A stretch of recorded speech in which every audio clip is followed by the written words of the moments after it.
this sermon series we're calling No Shame November. And some of you know this, some of you don't, but for the last couple weeks we've been talking about where faith and finances meet, and this is something we don't do very often. We do it about a couple weeks every year, but we think it's important sometimes to talk about these things without shame.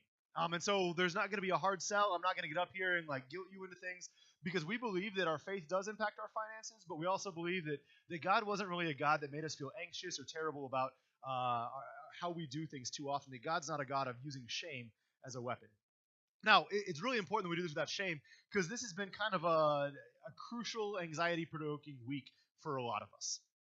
Actually, this week, I woke up on Wednesday when I was finishing my sermon, and I thought that I probably should tear up the entire sermon and start over.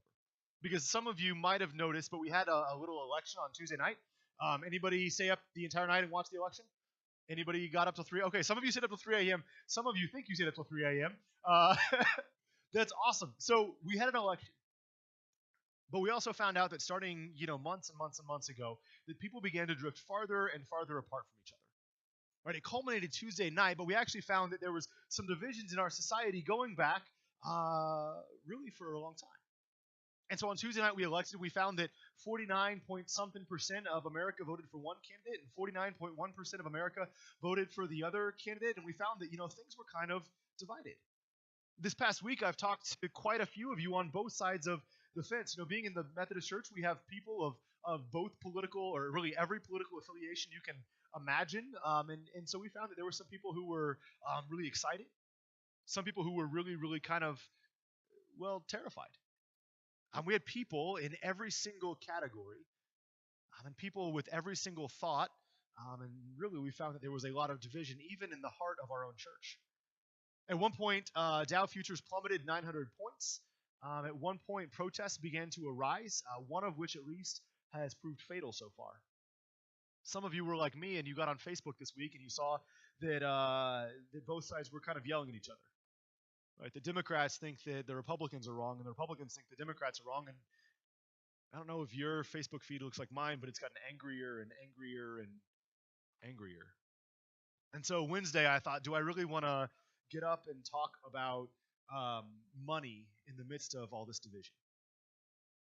Can't we just maybe get together and instead of talking about money, what if we just kind of like all circled up and Kevin sings some Kumbaya and we just have a little moment? Does that sound good to anybody else right now? But then I began to wonder if maybe, just maybe, what we need actually even more is a way to take a look at a really tough topic. What if maybe what we need is a chance to talk about really tough and rough and divisive things in a way that might have a little levity and a little light in the midst of it?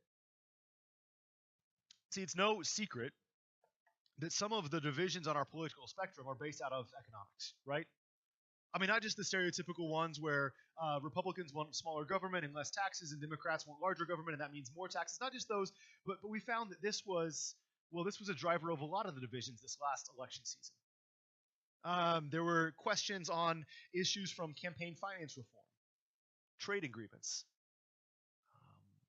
Affordable Care Act insurance premiums, college tuition, the viability economically of working in the workplace as a female or working in the workplace as a blue-collar person in a small town, with different perspectives on different sides. But it seems like economics was a big issue this past election. And so wherever you're at, I just want to take a moment aside from the sermon I was going to give. Wherever you're at on this, I just want to say that I'm really glad you're here. And that as one of the pastors at church, I care about you, and I'm praying for you. And whether you think your side won or you think your side lost, I'm really glad that you're willing to be here with people that don't vote the same way as you or think the same way as you, and to realize that there's a grace bigger than even the divisions we might have. So here at TUMC, we've been talking about money for the last couple weeks. And we've been using beards and facial hair and whatever possible configurations you can make work up here as a lighthearted way to talk about finances. Because we believe that finances have a huge impact on our life. We believe that the Bible has a lot to say about finances, and we believe that this is something that really is especially pertinent right now. And so as I was rewriting this sermon and getting ready to just throw this all away and start over, I kind of paused for a second. I thought, maybe this might actually be what we need right now. Maybe in the face of the divisions around us, maybe what we need most is something a little bit ridiculous. Something that's a little bit lighthearted that all of us can agree that, beards are not the most important issue out there, but there's something that might give us a chance to come together. Some of the big divisive issues in our world, and then we might be able to find a biblical perspective on a tough issue.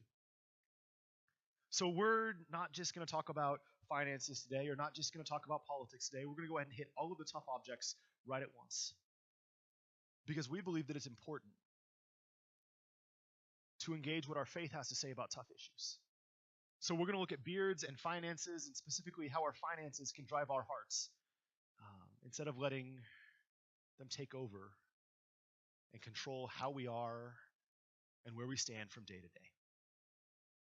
So with that, back to the sermon that I plan to write. As we're talking about faith and finances, as we're talking about beards and kind of the ridiculous rules that we see that govern both our hair follicles and our bank accounts, I was thinking, it's worth pointing out that my wife, Melissa, has seen me precisely one time in my entire life without a beard. Actually, until Dad walked in today, I was going to be able to say this. None of you have seen me without a beard other than Melissa, but Dad's here, and I wasn't born with a beard. It took a couple of years to come along, depending on what you count as a beard, at least 7 or 8.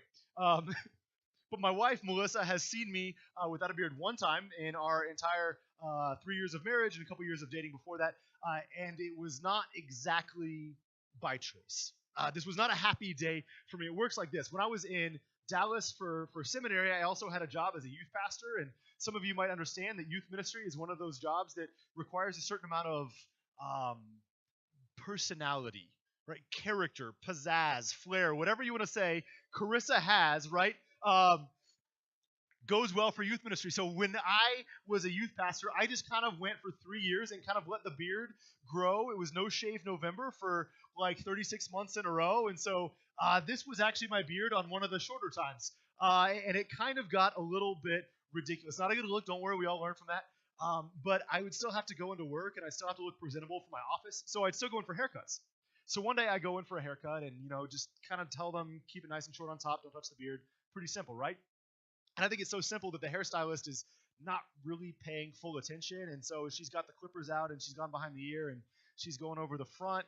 She turns and is talking to her friend next to her and drags all the way down to the jawline. And I don't know about y'all, but like a beard that's missing 30% of it, not a good look. I know some of y'all ladies, you've seen like the asymmetrical look is like really cool for hair right now. That doesn't work for beards ever. I've tried the beard comb over. That doesn't really work. I couldn't figure something out. And so in frustration, I ended up shaving my entire face and just being angry, right? And actually, as I was writing this, I figured out if we talk about forgiveness anytime soon, I'm probably going to tell that story again because I'm not sure I'm over it. But life got weird because for the first time in a long time, I was beardless. And I found that things were a little bit different. People responded to me differently. Some people didn't even recognize me. So one, it was a little weird to have people that I'd worked with for years that like somehow didn't know what I looked like when I didn't have a beard. Like apparently that was the only part of me that was recognizable because they didn't know who I was once I was shaved. But people also treated me differently on the street. Children no longer ran away. Animals no longer treated me like I was one of their own. People treated me differently. And that's not really surprising, is it? Like, we know that people look at you differently if you do or don't have facial hair. If Corbin were to go home and shave right now, even your children might treat you a little bit differently. Don't do it. There's been study after study after study about the impact of facial hair on how other people perceive us. From studies on dating to studies on whether or not you get hired. This is just one of those things that we understand. People look at you differently if you have facial hair. Most of the studies show that people with beards are perceived as more assertive and confident, but also way less hygienic, and that makes sense. But there were also some studies that were a little more interesting to me this week, and that was that people tend to think of themselves a little differently when they grow a beard. Actually, it's not just the act of growing a beard, it's just being seen with a beard. And so there was one study where guys were told to hold up a beard in front of their face and just rate how they thought they looked. And even though they knew these were fake beards, I mean, they could feel themselves holding the beard, they could see the beard in front of them, they would still look at their picture and rate themselves differently, perceive themselves differently from the mere act of holding up a fake beard in front of their face. Ladies, I can only assume that this is some of the same drivers, some of the same body of research that impacts hairstyles. When you get a different hairstyle, when you cut your hair shorter or leave it longer, that people begin to look at their own selves differently. We see this applies to clothing. That if you dress differently, you begin to look at yourself differently. If I'm in jeans and my boots, I'm relaxed and casual, and I'm going to talk a certain way. But if I'm in a suit, I've got a tie on, I begin to perceive my own self as more serious, more solemn, more respectable. We look at ourselves differently based on how we look. Our own self-perception from a beard is a driver for how we interact with the world around us and how we perceive the character within us. All right. So what exactly does that have to do at all with either finances or faith? It turns out, actually quite a bit. See, just as facial hair impacts not only how others see us, but how we see ourselves, so do our finances. How we use our money, whether we spend it or invest it or save it, whatever we do with our money changes how we see ourselves. It's like a beard. It changes our self-perception in our interaction with everything around us. Jesus puts it, Jesus talks about money a lot. Jesus talks about money a lot more than I want to talk about money. I don't really like talking about money. Some of you don't like hearing about money. We're all on the same page now. It's okay. But Jesus talks about money a lot because money has a big impact on us. One of the things Jesus says about money is a lesson that you've probably heard, and it's going to apply to this idea that our finances impact our self-perception, and it's this. Maybe you've heard it. Jesus says, where your treasure is, there your heart will be, right? Even people that don't believe the Bible have probably heard that phrase. It's a big statement. Where your treasure is, there your heart will be. And I got to be honest, at first when I read this and for the first couple of years of hearing this, I didn't really understand it. Actually, I understood it wrong. I used to think that what Jesus is saying was, well, that our spending was a good reflection of where our heart was. I used to think that Jesus was saying that if we love something, we're going to spend money on it. If we care about something, we're going to buy it. And that's what I thought, because that makes sense, right? Like, that's basic economics. If you care for something, if you want something, you spend money to purchase that thing, right? So if you really love your pet, you're going to spend money on fancy pet food or toys or ridiculous costumes. Somewhere in America, there are enough people that love tacos and pugs that there is a market for $30 taco pug costumes, right? Because people's heart love those things and people's money follows. Anybody have a bad enough week they want another picture? There we go. We get that money sometimes follows heart. That sometimes our love drives our spending. That makes sense. But that's not at all what Jesus is saying. But I want you to catch this. This is actually the opposite of what Jesus is saying. Jesus doesn't say where your heart is, there your treasure will be, like I would expect. Jesus says where your treasure is, there your heart will be. Jesus isn't saying that our money follows our heart. Jesus is saying that our heart follows our money. See, that doesn't seem right to me. Is Jesus wrong? Do we mistranslate the scripture? Do we misunderstand Jesus? Does Jesus misunderstand microeconomics? Do we not get this? Because this doesn't make sense to me, that our heart would follow our money instead of the other way around. But the more I think about it, the more I start to get it this way. My grandmother on my mom's side lives in Kansas City. And a couple of years ago, I left Kansas City and I moved to Dallas, Texas. Now, to my knowledge, she'd never, ever been to Dallas. But I'm her favorite grandson. I'm also her only grandson. And so in her mid-80s, my grandmother, who'd never been to Dallas, suddenly became an expert on all things Dallas. She knew about the traffic. She knew about what was going on in crime. She knew most of all about weather. I never had to check a weather app the entire time I was down there, because if there was a storm within 100 miles of Dallas, I was going to get a personalized call with a personalized weather report about Dallas. Anybody have a grandma like that, right? Where your treasure is, there your heart goes.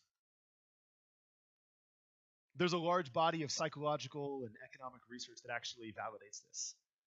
That once we invest in something, once we put our money or our time or our passion to something, then we think about it a lot more. See, gyms know this, and a gym knows that if you pay and buy for your membership, that you're more likely to use it than if they just give you one for free. Businesses know about this. We talk about having skin in the game, that you're more likely to show up for something if you've paid for it in advance, if your money and your treasure is already there. That's why most of us, when we get up this morning and, either read a physical paper or check the news online, we see that little stock ticker at the bottom of the screen, right? And some people, we don't even know how to read that. We just completely ignore it. But if you've got a lot of money invested in the stock market, your day starts good or bad, depending on where that number is. Where your treasure is, there your heart will be also. That's important. Because if my heart is going to follow my treasure, if my heart is going to run after the places where I put my money, I got to be very, very careful about where I put my money. If Jesus is right, that where my treasure is, there my heart will go or be, it's going to have some implications for my life. Now, there's a lot of places we can go from here. There's actually probably enough for a couple different sermon series worth on just this concept alone. We're not going to do that, but I do want to hit a couple different things. First, there's some danger in making temporary things our treasure. If our heart is going to follow our treasures, there's danger in what happens when we make our treasures things that can be broken or worn out or rust. The Bible talks about this a lot, right? And the Bible talks about not getting too attached to earthly stuff. And the more you think about it, the more you think that's kind of a weird thing for Jesus to talk about, right? Like we know Jesus was talking mostly to a group of first century Palestinian peasants living in the desert. Most of their homes are tents or their homes built of mud. They're people who don't really have a lot of earthly possessions. They might have one change of clothing. If they're really, really wealthy, they'll have two changes of clothing. There's no Target to spend their money at. There's no IKEA. There's no cell phones. Why is Jesus telling these people, don't spend your money on stuff? We hit that in the children's message. Why does Jesus want us to just walk around in like the same pair of jeans forever and nothing else, right? Is that really what Jesus is saying? Or is there something else going on here? I kind of think Jesus might be trying to protect us from something. It goes like this. Have you ever had something that you really liked or that brought you a bunch of joy? Like a new phone or a new car or just that new outfit that you were really excited about? Anybody ever have stuff that brought you joy? We all have, right? And it's great and it's fun until you drop your phone and the screen shatters. Or you park your car in the grocery store parking lot and somebody just pushes their cart just right that you have a nice new scratch, or you spill coffee all over your favorite pair of jeans. Stuff happens to our stuff, right? It happens all the time. I've had all three of those things happen this year, and that's okay because that's part of life unless our heart is wrapped up in our stuff. See, if our heart has followed our treasure to the stuff that breaks down and wears out and rusts and fades, what's going to start to happen to our hearts? I don't think that Jesus is yelling at people. I think Jesus is warning people. In Matthew 6:19, Jesus tells us, stop collecting treasures for your own benefit on earth, where moth and rust eat them and where thieves break in and steal them. It doesn't seem like Jesus is yelling at people. I mean, it would have been pretty easy for Jesus to say, just don't do it. It's a bad thing. Instead, Jesus gives us a reason. Moth and rust, thieves break in and steal. If our hearts are going to follow our treasure, we need to stop making breakable stuff our treasure, or we're going to end up breaking our own hearts. It's a warning. Now, even if the stuff won't fade or decay, there's still a question of whether or not it's a good idea. Just because we can afford things and just because those things might last doesn't mean it's always a good idea. There are lots of things that we can do that maybe we ought not to do. To bring back to beards for a little bit, just because you can dye your hair, your beard crazy, all sorts of colors. I'm getting a mean look from Carissa right now. Your hair looks fantastic. Just because you can dye it all sorts of crazy colors or like do that to your beard, right? Just because you can doesn't always mean you should. Though if you can do that, you should. Just because you can doesn't mean you should. That's true to our hearts too. Just because we have the money to invest in companies doesn't always mean we should. Sometimes we should, sometimes we shouldn't. But what happens when we put our money in companies that have unethical business practices?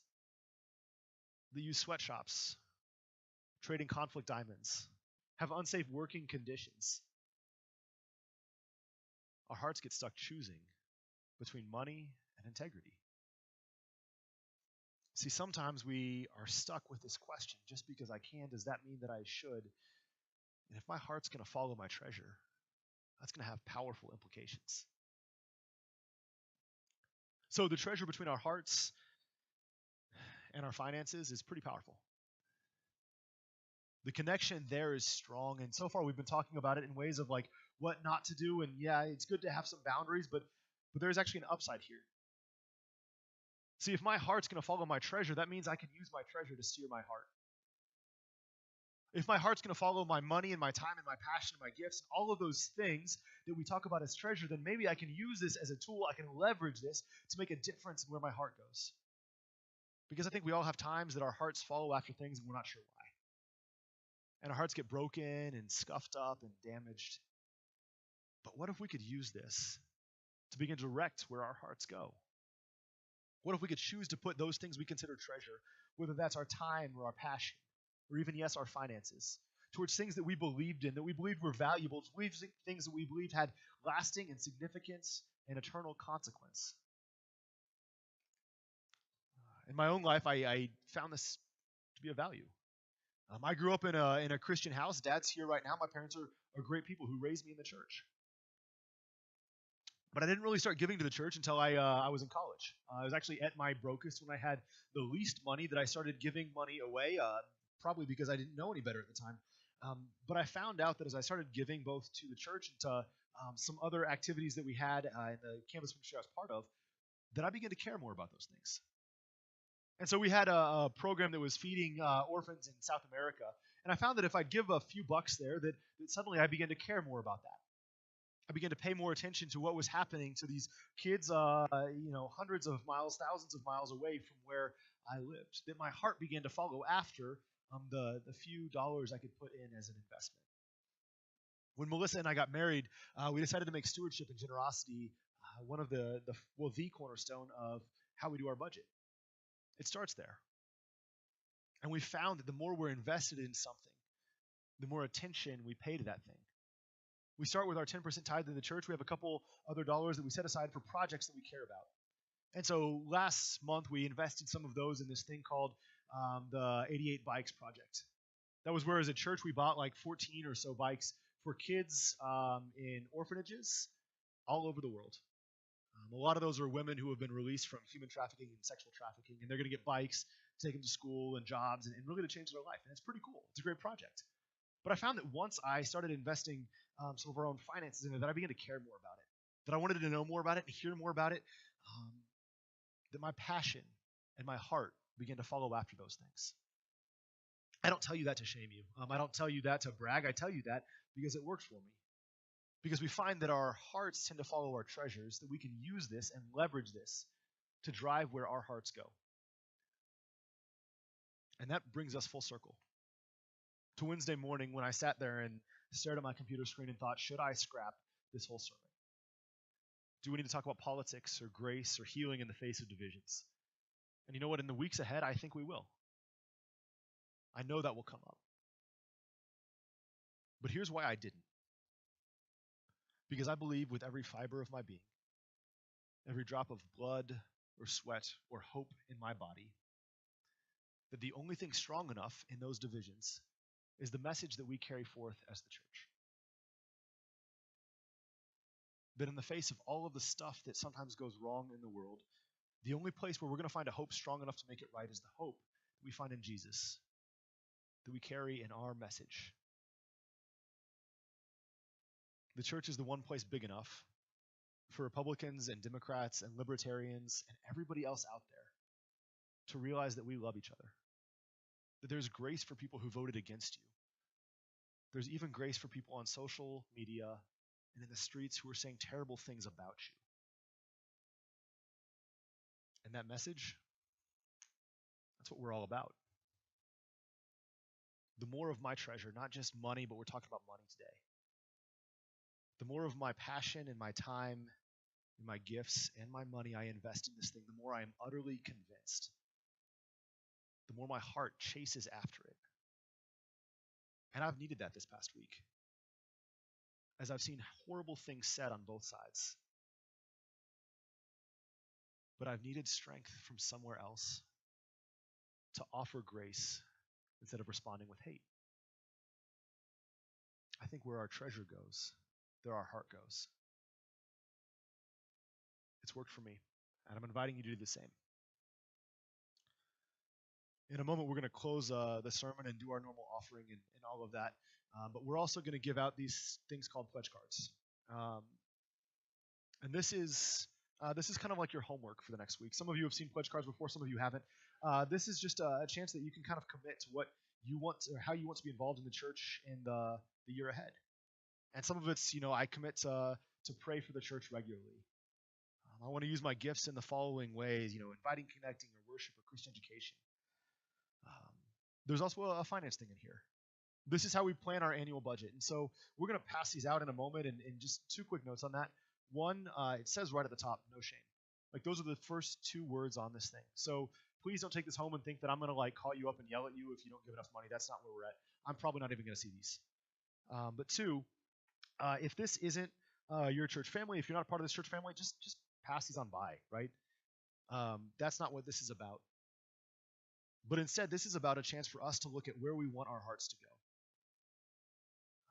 So if you're not a member of this church family, I want to challenge you to invest some of your gifts in something that matters to you. Red Cross, the Society of Prevention of Cruelty to Animals, whatever it is that you're passionate about, put your treasure there so that your heart might follow.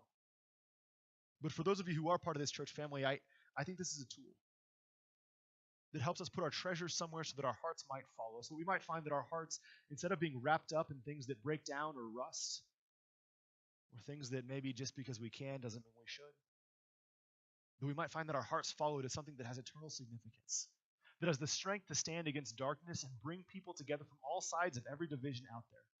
That this is a tool for us to look at our year ahead and bring people together. You're going to get these in a sec. Take them home, pray over them, bring them back next week. We're going to pray over them then. But I ask now if you'll join me as we close in a word of prayer.